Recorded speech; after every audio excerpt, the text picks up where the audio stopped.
भैया भैया भैया, हाँ भैया, प्रणाम भैया। प्रणाम भाभी। खुश रहो। अरे छुटकी इतनी बड़ी होगी। चलिए भैया। चल।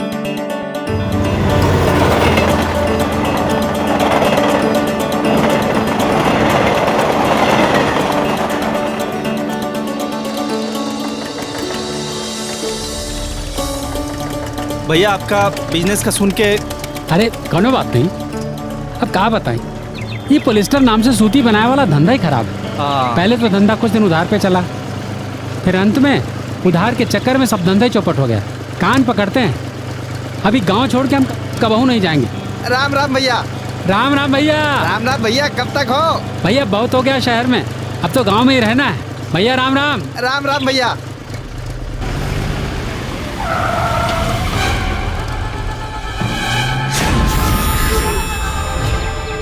का बे कन्हैया, अपना ही गांव कश्मीर हो गया का, जो तुम छुट्टी में अपना बेबी बच्चों को यहाँ घुमाने ले आए? भैया कोई छुट्टी मनाने नहीं आए हैं। तो बे अब तो हमारे साथ गांव में ही रहेंगे। अच्छा, ये बात है। फिर तो अब ये गांव हमरे लिए जरूर कश्मीर बन जाएगा।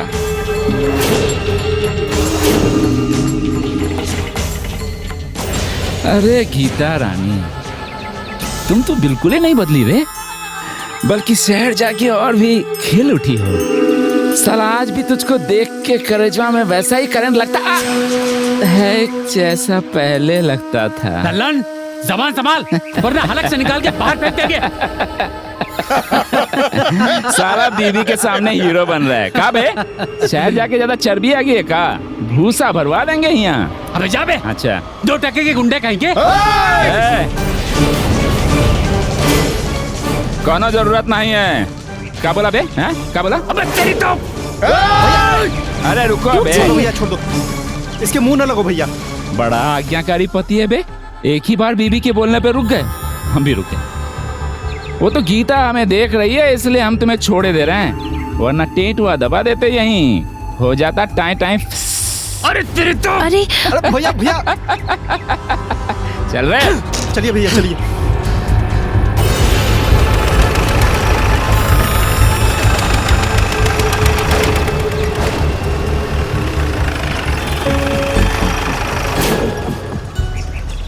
गांव में इतने बदलाव आ गए और ये लल्लन आज भी वैसे का वैसा है। अब तो और भी बदतर हो गया भैया। हर दूसरे तीसरे दिन कोई ना कोई कांड करता रहता है, लेकिन कोई कुछ नहीं कहता। अरे इस टुच्चे से गुंडे से ऐसा क्या खौफ? जरा 4 लोग मिलके पीटे ना तो सही हो जाएगा। आपको पता नहीं है भैया उसके बारे में। गांव वाले तो उसके नाम से कांपते हैं। किसी ने उसके बारे में गलत करने के लिए सोचा भी ना भैया तो समझो उसकी मौत ही आई।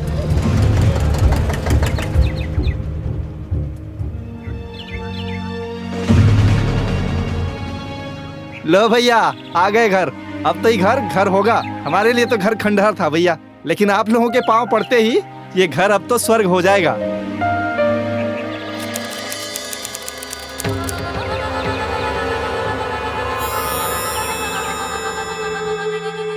अरे गीता रानी, हमने कहा था ना दोबारा दीदार होगा।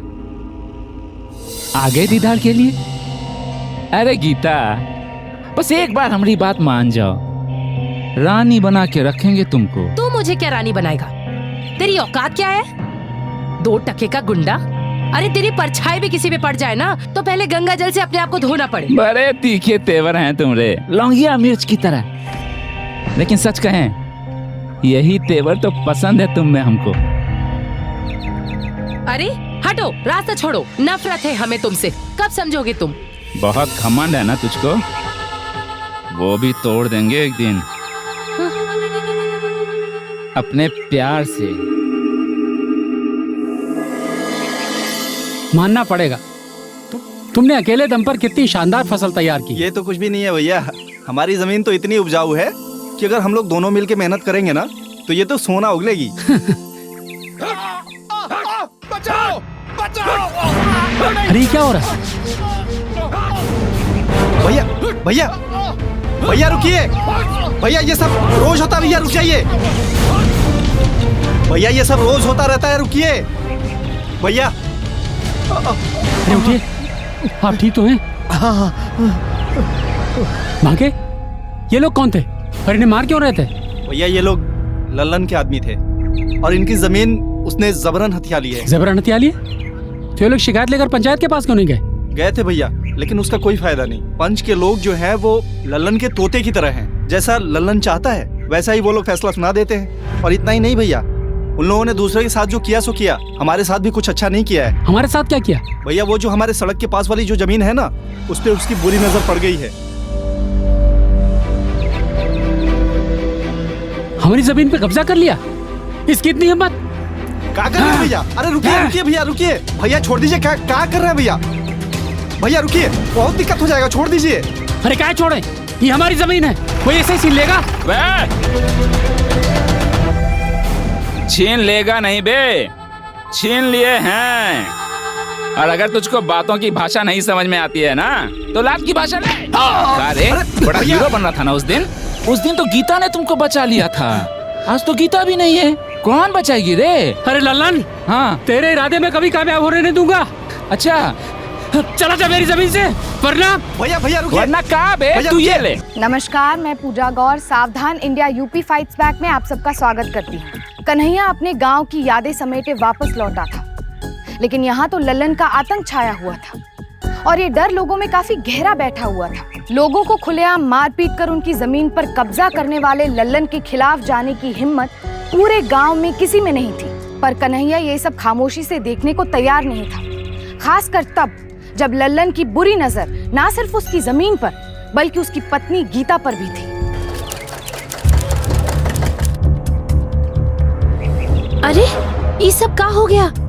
हम कहे थे भाभी की लल्लन से मत उलझिए, लेकिन सुने ही नहीं। हम ही मामला पंचायत में लेकर जाएंगे। भैया आप मानते काहे नहीं है? पंचायत जो है वो लल्लन के खिलाफ नहीं जाएगा। भागे, तुम जैसे लोगों के डर का फायदा उठा रहा है वो, लेकिन हम नहीं चलने देंगे उसकी मनमानी। कन्हैया क्या कह रहा? काहे जोर जबरदस्ती कर रहे हो उसके साथ? हाँ, हम कहाँ कुछ किए हैं भाई, कुछ भी नहीं किए। अब यही बरसों से दुश्मनी पाल के बैठा है, बात बात पे लड़ने झगड़ने मारने को खड़ा हो जाता है। अब हम अपने आप को बचाए भी नहीं का। 4 गुंडों के दम पे उछलता फिरता है, हमें हमारी जमीन पे जाने से रोकता है और हमें मार पीट कर डराना चाहता है, और यहाँ भोला बन रहा है। हमने किसको रोका है भाई? जाओ संभालो, कर लो काम जमीन पे। अरे वो तो हम संभाल ही लेंगे। तो जाओ ना भाई, अपनी जमीन अपनी बीवी को संभालने का फर्ज सबका है भाई। लल्लन, भैया कन्हैया, भैया तुम्हारा और लल्लन का 36 का आंकड़ा बरसों से है। अरे भाई आपस का मामला है, प्यार मोहब्बत से निपटा ले उसको। समझ गया। आप लोग भी इसी का साथ देंगे क्योंकि आप लोग भी इससे डरते हैं। कन्हैया अपनी हद को मत लांघो। ये अभी आपने सही पहचाना इस सिरफिरे को। हमको तो अभी भी इससे, इसके परिवार से, इसके गीता से हमदर्दी है भाई। अगर ऐसी ही बात है तो कोई मामला ही नहीं बनता। तो भाई फिर शिकायत किस बात की और फैसला क्या करना है? जय हो पंच परमेश्वर की जय। चल बे। इस गांव में कोई जीत नहीं सकता है लल्लन से। एकदम में सही।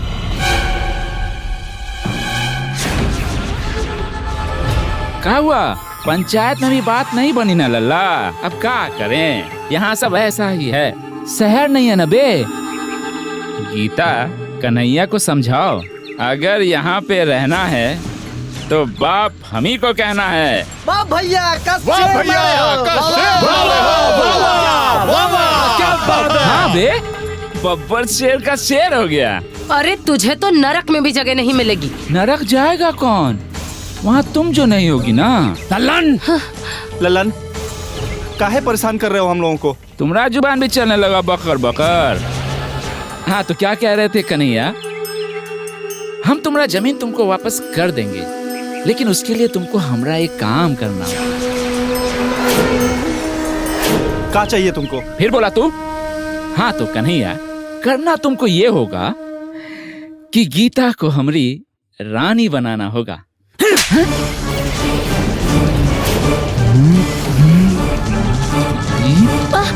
तो गीता के सामने हमको थप्पड़ मार दिया। लल्लन भैया माफ कर दीजिए। लल्लन भैया हम माफी मांग रहे हैं इनके बदले। अरे है?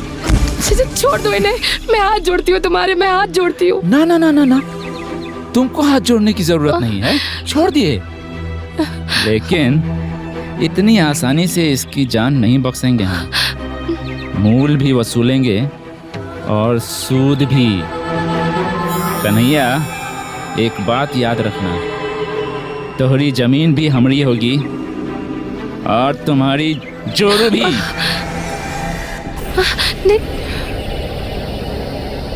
देखो, ठीक से काम करना और जरा हमारे भैया का ख्याल रखना। बांके, ठीक है साहब। ये लोग कौन है? हमारे पास जो भी जमा पूंजी था उससे हम इनको रखे हैं आपकी सुरक्षा के लिए भैया। कहे कि लल्लन अब आपके खून का प्यासा हो गया है और वो मौके की तलाश में होगा भैया।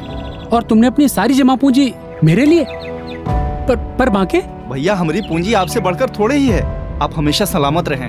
ऐसे कई कई पूंजी आप पे न्यौछावर भैया। बांके, तेरे जैसा भाई पाकर मैं धन्य हो गया। बांके, मैं धन्य हो गया।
इस हादसे के बाद कन्हैया और गीता बुरी तरह सहम चुके थे।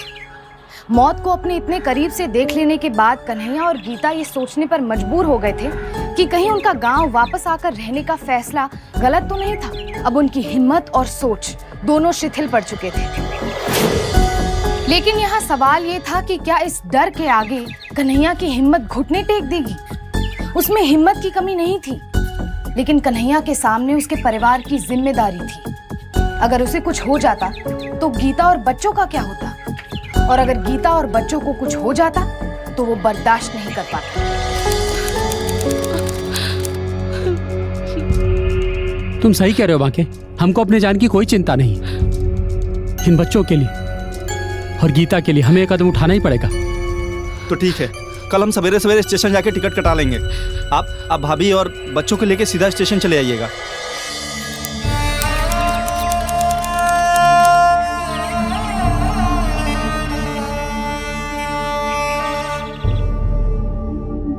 चले? हाँ।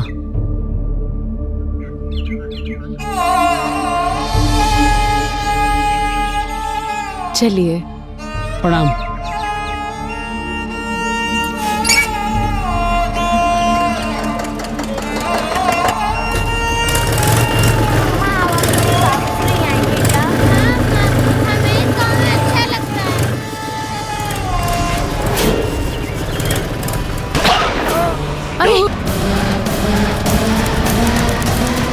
इसी ने मेरा सुहाग उजाड़ा है, इसी ने। खूनी है ये। जब से यहाँ आए थे तब से ये इन्हें मारना चाहता था और आखिर में इसने मार ही दिया। कहा गीता, का हो क्या गया है? मति भ्रष्ट हो गया है का बकबक किए जा रही हो तुम? हम काहे के लिए करेंगे ऐसा? क्योंकि तू इंसान के रूप में एक दरिंदा है। तू हमारी जमीन हथियाना चाहता था, मुझे हथियाना चाहता था। दरिंदे, मेरे पति को बर्बाद करने की कसम खाई थी ना तूने, कर ली पूरी। अरे हम तो गांव छोड़ के जा रहे थे, वो भी बर्दाश्त नहीं हुआ तुझसे, मार ही डाला तूने उनको।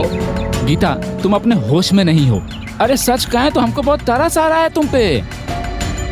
नाम मत ले मेरा अपनी गंदी जबान से तू।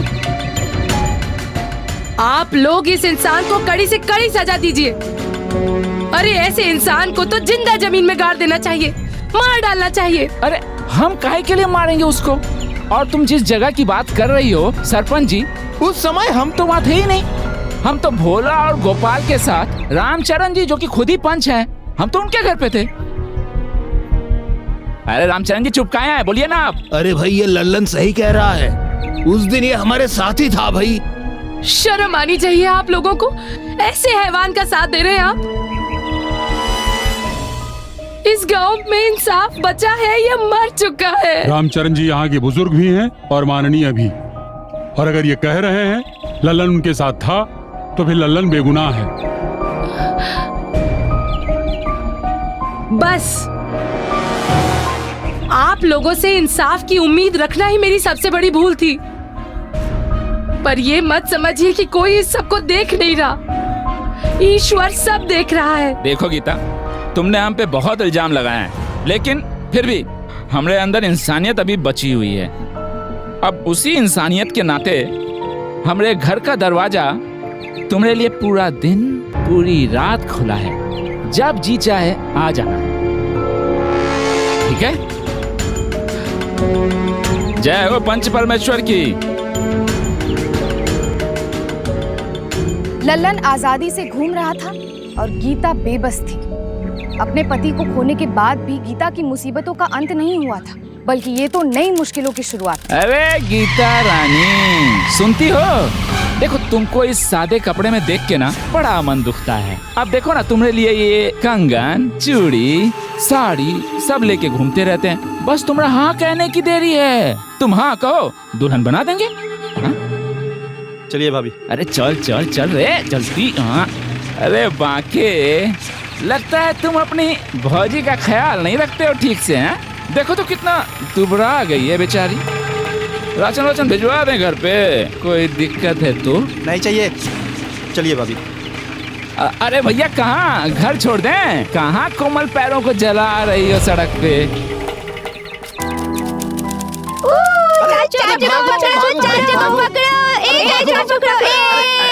अरे पकड़ ली।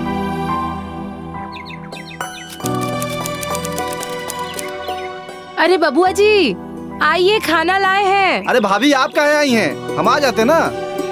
अरे आप इतना काम करते हैं, आपको तो याद रहता नहीं, हम सोचे हम ही ले आए। लाइए भाभी लाइए, बैठिए बैठिए भाभी। गर्मा गर्म कद्दू की सब्जी और रोटी लाए। अरे ये क्या तरीका है?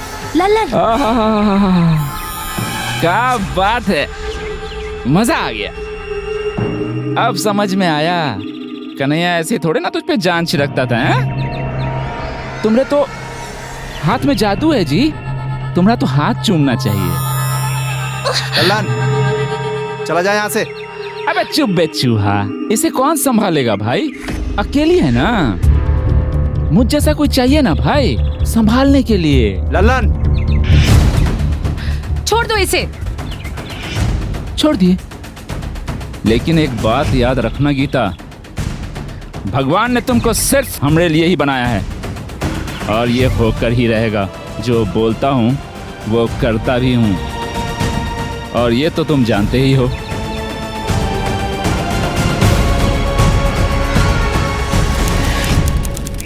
अरे बांके, ये अचानक पंचायत क्यों बैठाई है?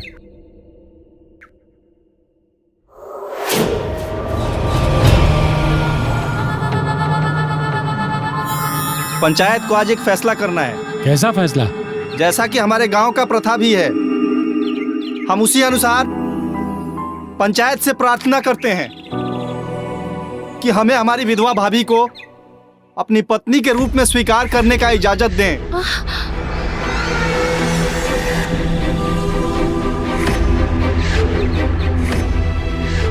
ताकि हम इनका और इनके बच्चों का ठीक से ध्यान रख सकें। नहीं, ये नहीं हो सकता। क्यों नहीं हो सकता बेटी? अरे गीता, तू बहुत भाग्यशाली है, बांके ने बहुत जिम्मेदारी भरा फैसला लिया है।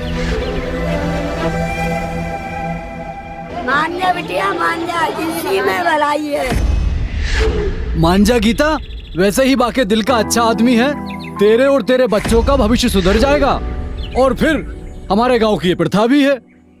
आपका मान सदा रहेगा, और आप तो जानती ही हैं हम ये सब क्यों कर रहे हैं। अरे हाँ बोल दे बेटी, इतना मत सोच। मान जा बिटिया, मान जा, मान जा, मान जा बिटिया, मान जा, अरे मान जा बिटिया, मान जा, मान जा बिटिया, मान जा बिटिया, मान जा, मान जा बिटिया, मान जा बिटिया, मान जा।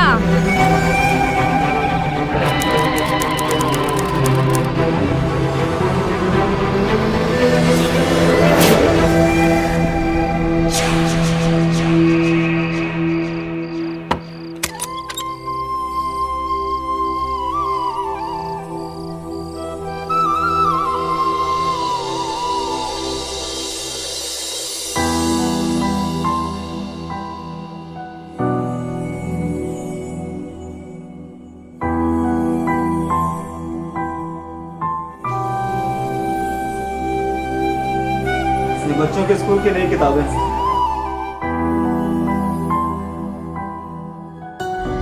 बांके के साथ शादी करने का फैसला गीता के लिए मजबूरी और दबाव में किया गया सिर्फ एक समझौता था अपनी और अपने बच्चों की सुरक्षा के लिए। अपने पति की मौत के बाद लल्लन की छेड़खानियां काफी बढ़ गई थी।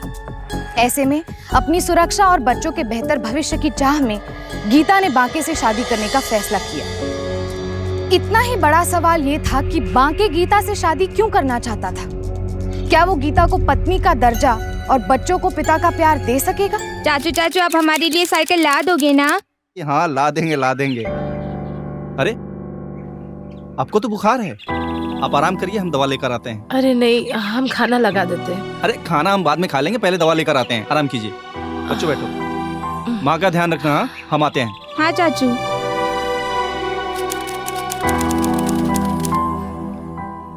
ये लीजिए, पी लीजिए।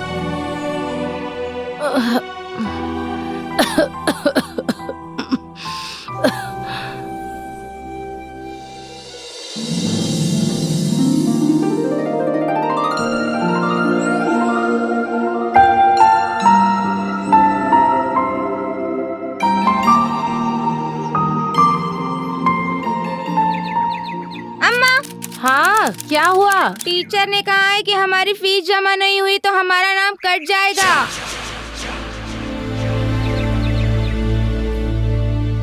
दो महीने से बच्चों की फीस जमा नहीं हुई है।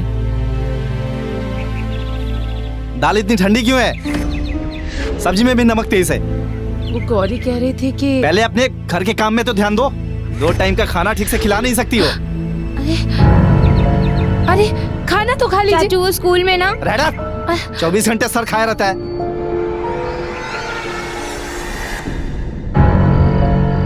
वो गौरी कह रही थी कि उनकी स्कूल की फीस अगर नहीं भरी तो उनका नाम कट जाएगा। और ये तुमको क्या हो गया है? कौनो परेशानी है का? परेशानी? हाँ है परेशानी हो तुम और तुम्हारे बच्चे। नाम कटता है तो कट जाए, हमारे पास कोई कुबेर का खजाना नहीं है और जिंदगी भर का ठेका लेके नहीं रखा है तुम लोगों का बोझ उठाने का। ये क्या हो गया है तुमको? कैसी बातें कर रहे हो? हम और हमारे बच्चे बोझ हैं तुम पे? बोझ ही नहीं, फांसी का फंदा हो तुम लोग, जिसे हमने अपने गले में खुद ही बांध लिया है। चाचा। अरे इतने छोटे बच्चे पे हाथ कैसे उठा सकते हो तुम? कलेजा पत्थर हो गया है का? कल ही मना किए थे कि सर पे सवार मत रहा करो। क्या हो गया है तुमको? तंग आ गए हैं तुम लोगों से, बख्शो हमें। तुमने बहुत किया है हमारे लिए, बहुत एहसान है तुम्हारे हम पे, पर अब हम तुम पर बोझ नहीं बनेंगे। बड़ा एहसान होगा। जब दिलों में इतनी कड़वाहट आ जाए ना तो अलग हो जाना ही बेहतर है। हम अपनी जमीन का हिस्सा लेकर अपना गुजारा कर लेंगे। हिस्सा? कौन सा हिस्सा? कौन सी जमीन? कुछ भी नहीं है तुम्हारा। बांके के व्यवहार में अचानक से आया ये बदलाव गीता की समझ में नहीं आ रहा था।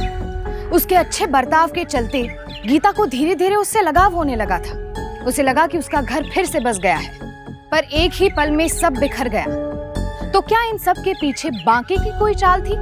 और क्या लल्लन का भी इससे कोई संबंध था? हाँ?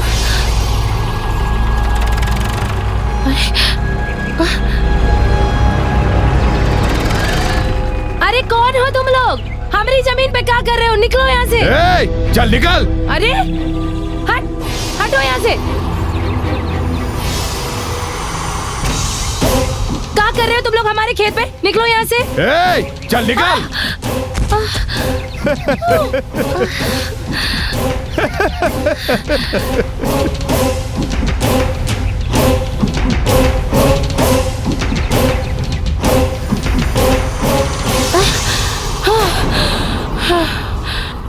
चले जाओ हमारी जमीन पे से, नहीं तो मार डालेंगे हम तुम सबको। चले जाओ यहाँ पागल हो से। गया, भाग। निकल, भागो हमारी जमीन पर से।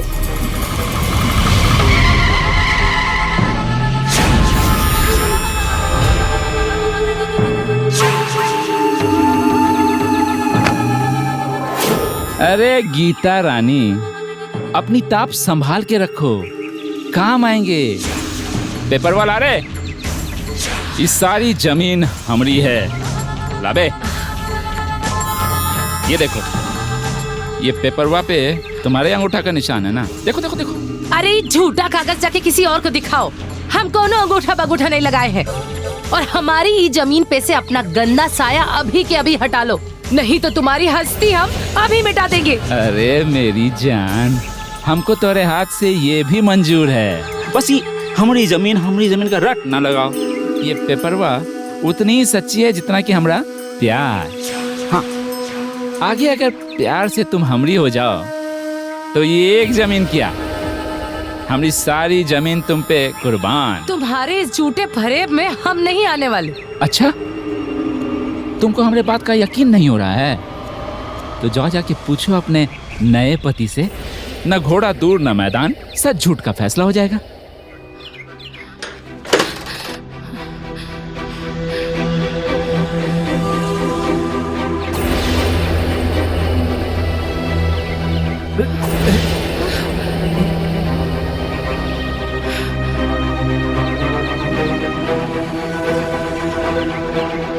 लल्लन के आदमी हमारी जमीन पर क्या कर रहे थे? सौदा किए तुम? हाँ किए हैं सौदा। तुम लोगों के खर्चे ऐसे ही नहीं चल रहे हैं। ऐसी कौन सी बदतर हालत आ गई थी कि जमीन बेचनी पड़ी? तुम्हें सफाई देने की जरूरत नहीं है हमको। वो तुम्हारी अकेले की जमीन तो थी नहीं, उसमें मेरे पति, मेरे बच्चों का भी हिस्सा था, उनका भविष्य था उसमें। बिना मेरी सहमति के जमीन बेच कैसे सकते हो तुम? इतने बेगैरत हो गए कि उस आदमी को जमीन बेचा जिसने तुम्हारे बड़े भाई को मारा, मेरे पति को मारा, हमारा बसा बसाया घर उजाड़ दिया। छी, इतना गिर गए तुम? बताओ बताओ हमें। हाँ कर दिया है सौदा, याद रहे। घर की औरत की जगह घर के अंदर है। क्या करने गई थी उस जमीन पर? है उस लल्लन से मिलने का बड़ा तड़प है। हमने जबरन जमीन नहीं हथियाई है। जो भी कुछ हुआ है सब ही पेपर में है। इसमें बांके और गीता के अंगूठे के निशान है। बाकायदा सौदा हुआ है भाई। झूठा सौदा है ये। हमने कभी भी किसी कागज पर अंगूठा नहीं लगाया। हाथ कंगन को आर से क्या और पढ़े लिखे को फाड़ से क्या? आप चाहे तो ये अंगूठे का निशान मिलवा के देख लीजिए, बिल्कुल सही है।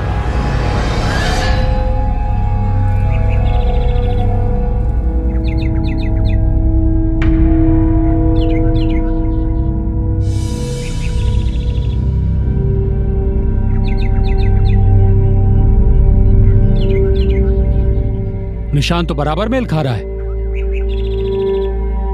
सरपंच जी, बेचने के लिए तो यही कही थी और अंगूठे का निशान भी इसी का है।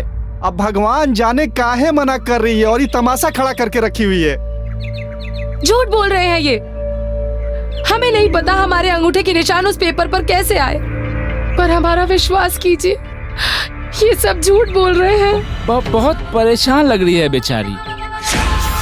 अंगूठे का निशान बराबर मेल खा रहा है और इससे ये साबित होता है कि गीता ने जमीन लल्लन को बेच दी है और पंचायत का फैसला है कि अब यह जमीन लल्लन की है। एक बार फिर ये पंचायत हमारे साथ नाइंसाफी कर रही है। मेरा विश्वास कीजिए, ये सब झूठ बोल रहे हैं। ये सब झूठ है। सच्ची होने के बावजूद पंचायत को भरोसा ना दिला पाने की वजह से गीता का हौसला डगमगाने लगा था।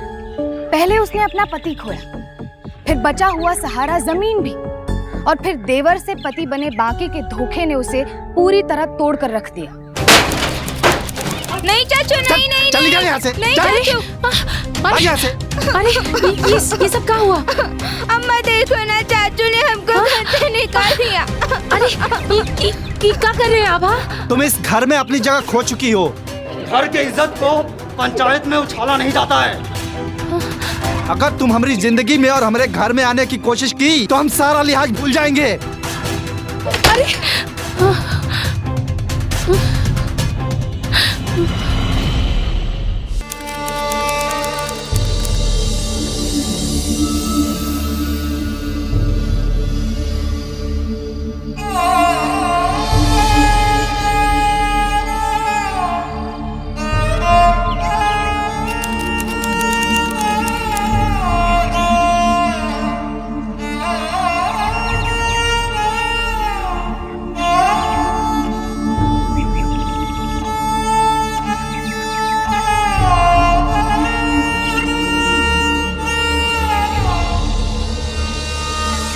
बांके द्वारा घर से निकाले जाने पर गीता अपने बच्चों के साथ दर दर भटकती रही, पर लल्लन के डर से उसकी मदद करने के लिए कोई भी सामने नहीं आया और मजबूरन गीता को लल्लन का दिया हुआ खाना अपनाना पड़ा। इसको पी लो, भूख लगी ना तुम्हें? पीना पानी, हमें भूख लगी है। बेटा ठंडा ठंडा पानी पी ले। मुझे नहीं पीना, मुझे भूख लगी है।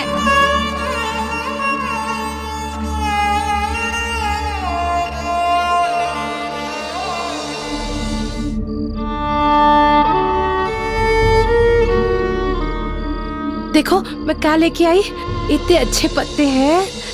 हम इनको ना ऐसे ऐसे पानी में डुबो के बहुत अच्छे हैं।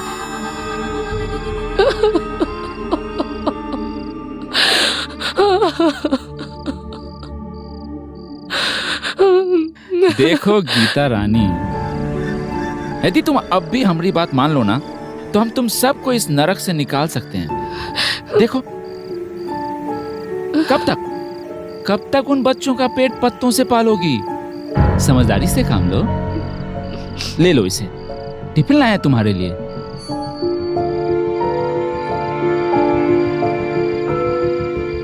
ले लो इसे। क्या विचार कर रही हो?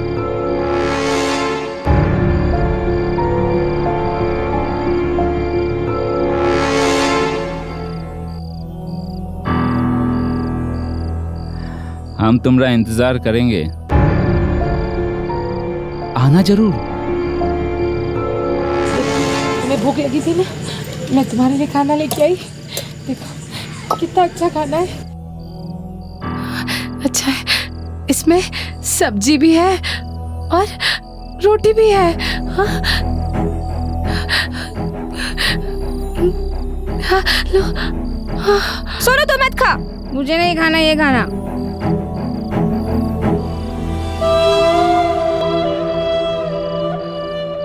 कैसे नहीं खाओगे? खाना पड़ेगा।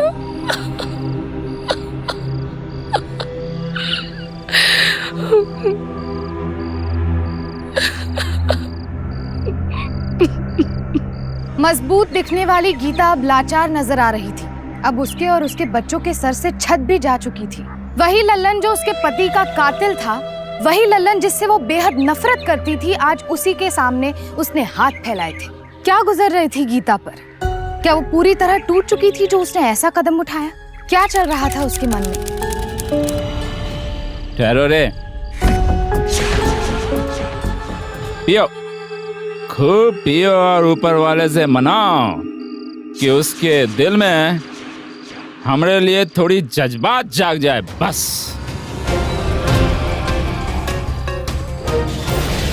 आओ गीता आओ, एकदम टाइम से आई हो। स्वागत है, आओ आओ ना। देखो देखो गीता रानी, कितनी तैयारियां कर रखी है हमने तोरे खातिर।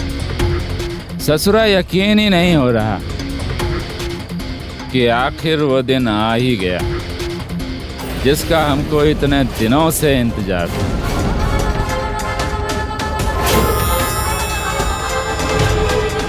आज बहुत खुश हूं मैं, बहुत खुश।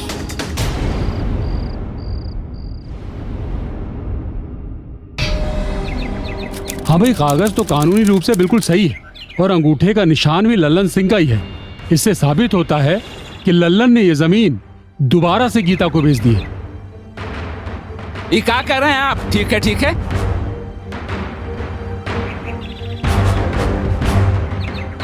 अरे भाई हमने अपनी जमीन गीता को नहीं बेचा है।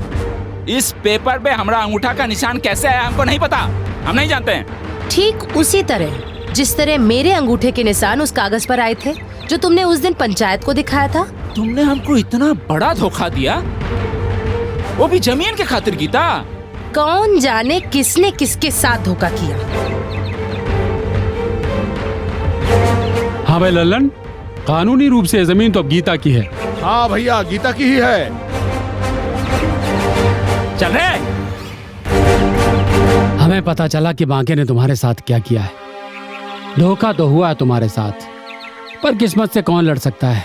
अच्छा बिटिया, हम चलते हैं। अच्छा, फिर मिलेंगे। राम राम राम।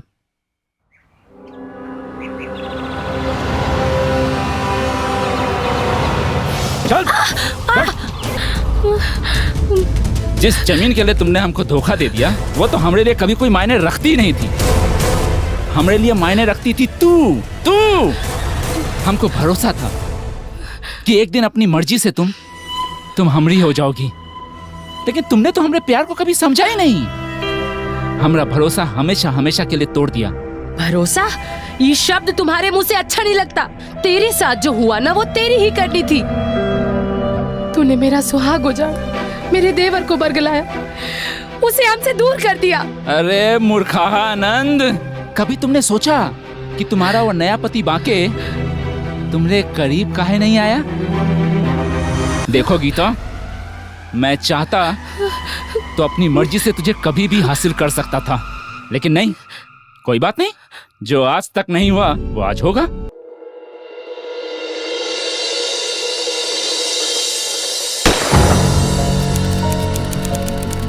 बेटा बांके, मैंने बिटिया को बड़े ही नाजों से पाला है, इसे हमेशा खुश तो रखोगे ना? आप बिल्कुल चिंता मत कीजिए, हमने अपने पास इतने धन जमा करके रखे हैं कि आपकी बिटिया को तो हम जिंदगी भर बिठा के खिलाएंगे। अच्छा, बहुत अच्छे। लो, पहनाओ एक दूसरे को अंगूठी। जी।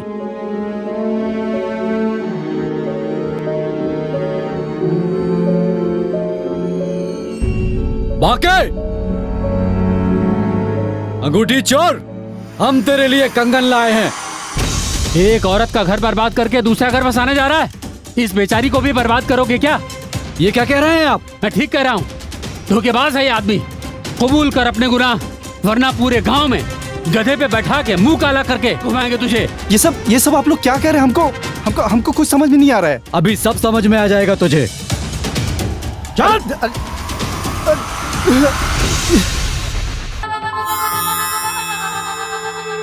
हमने सब कबूल कर लिया है, अब तुम भी कर लो।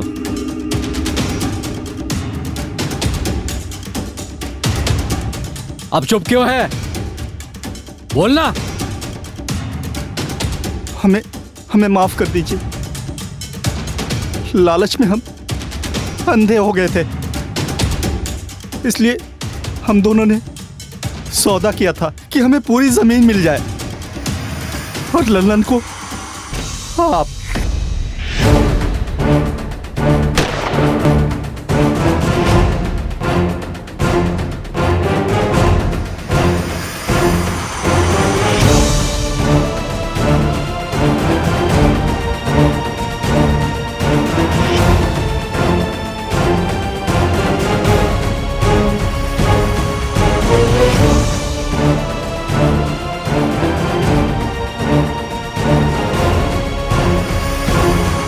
तेरे मुंह पे तो थूकने का भी मन नहीं करता, नीच। इतना बड़ा धोखा। मेरे बच्चों ने तुझे जान से भी ज्यादा चाहा और तूने उन्हीं को अनाथ कर दिया। कैसे मार पाया तू अपने देवता जैसे भाई को?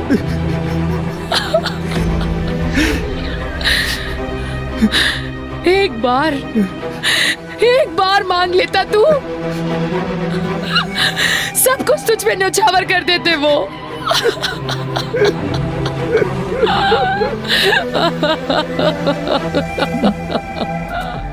विपरीत और कठिन से कठिन परिस्थितियों से गुजरने के बाद गीता ने आखिरकार अपनी हिम्मत से बुरे इरादों वाले लल्लन और बांके का न केवल सामना किया बल्कि उन्हें उनके दुष्कर्मों की सजा भी दिलवाई।